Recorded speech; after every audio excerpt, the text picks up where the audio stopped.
మొన్న కూడా గవర్నర్ గారి ప్రసంగం సమయంలో గవర్నర్ గారు సభలో ఉన్నప్పుడు స్పీకర్ గారి పాత్ర ఏమీ ఉండదు, అక్కడ ఏమైనా జరిగితే చర్యలు తీసుకోవాల్సింది గవర్నర్ గారే తప్ప స్పీకర్ గారు కాదు. కానీ అక్కడ ఏమీ జరగలేదు.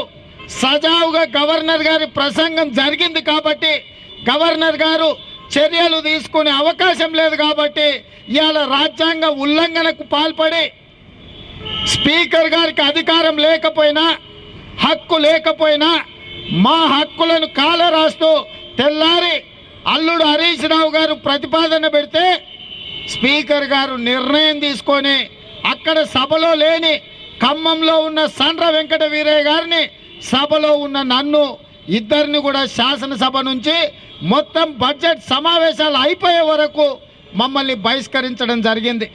ఇది మా ఇద్దరికి కలిగిన నష్టం కాదు, ఇది మా ఇద్దరికి అవమానం కాదు, ఇది మొత్తం తెలంగాణ సమాజానికి అవమానం. ఇవాళ రాజ్యాంగాన్ని అవమానించే విధంగా, అంబేద్కర్ గారిని అవమానించే విధంగా ఈ రాష్ట్ర ముఖ్యమంత్రి గారు నిర్ణయాలు తీసుకుంటున్నారు. ఇవాళ ముఖ్యమంత్రి గారు మీరు తీసుకున్న నిర్ణయంలో నిజంగానే మేము తప్పు చేస్తే శాసనసభలో ప్రతి మూలన ఏమి జరుగుతుందో 8 కెమెరాలతోని వీడియోలు తీస్తారు. నిజంగానే సండ్ర వెంకట వీరయ్య గారు నేను తప్పు చేసి ఉంటే మీరు ఆ వీడియోలను బయట పెట్టండి.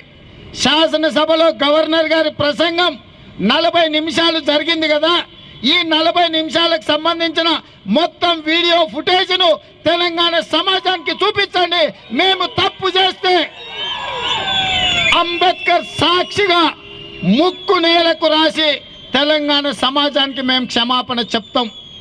ఒకవేళ మేము ఏ తప్పు చేయకపోయినా మమ్మల్ని సభలో నుంచి బహిష్కరిస్తే ముఖ్యమంత్రి గారు మీరు అంబేద్కర్ సాక్షిగా ముక్కు నేలకు రాసి తెలంగాణ సమాజానికి క్షమాపణ చెప్పాలి. ఇవాళ తెలుగుదేశం పార్టీ అంటే నీకు ఒక భయం. తెలుగుదేశం పార్టీ అంటే పసుపు పచ్చ చొక్కా వేసుకొని నేను శాసనసభలకు పోతే పసుపు పచ్చ చొక్కా చూడంగానే ముఖ్యమంత్రి గారికి చలి జ్వరం వస్తుంది.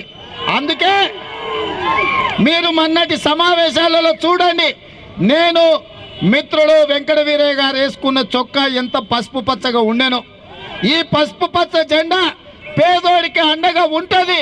బడుగు బలైన దళిత గిరిజన మైనారిటీ వర్గాలను కాపాడడానికి, వాళ్ళ హక్కుల మీద పోరాటం చేయడానికి, ఈ ప్రభుత్వాన్ని నిలదీయడానికి ఈ పసుపు పచ్చ చొక్కా శాసనసభలో ఉంటే తన ఉనికికే ప్రమాదం అని చెప్పి ఇవాళ ముఖ్యమంత్రి గారు మమ్మల్ని సభలో నుంచి సస్పెండ్ చేశారు. నేను మీరు మమ్మల్ని ఎంత తొక్కితే అంతకంటే ఎక్కువగా లేస్తాం. మీరు బంతే కదా అని గోడ కొడితే అంతకంటే వేగంగా తిరిగి మళ్ళీ వస్తాం. పిల్లినైనా రూమ్లేసి నిర్బంధిస్తే పిల్లి కూడా తిరగబడుతుంది, పీక పట్టుకుంటుంది.